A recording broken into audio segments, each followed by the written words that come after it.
ଝିଅ ଜୀବନ ସହଜ ନୁହେଁ। ଛୋଟବେଳୁ ନିଜ ସ୍ୱପ୍ନକୁ ଚୁପଚାପ ମନରେ ରଖି ସମାଜର କଥା ଶୁଣି ବଢ଼ିଯାଏ।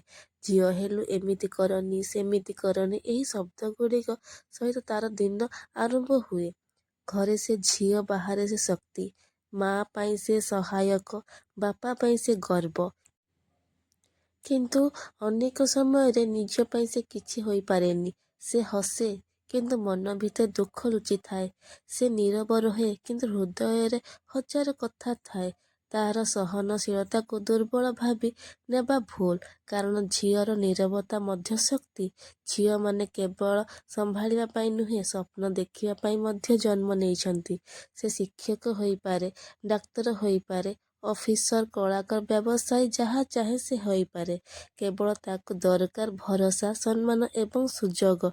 ଝିଅକୁ ପଖା ଦିଅ, ସେ ଆକାଶ ଛୁଇଁବ। ଝିଅକୁ ଅଟକାଅନି, ସେ ଦୁନିଆ ବଦଳେଇ ଦେବ। କାରଣ ଝିଅ ହେଉଛି ଜୀବନର ଆଧାର ଏବଂ ସେ ଯଦି ଶକ୍ତିଶାଳୀ ତେବେ ସମଗ୍ର ସମାଜ ଶକ୍ତିଶାଳୀ। ସମ୍ମାନ ଦିଅ, ସହାୟତା କର ଏବଂ ଝିଅଙ୍କୁ ତାଙ୍କର ଆକାଶ ଦେଖିବାକୁ ଦିଅ। ଜୟ ଜଗନ୍ନାଥ।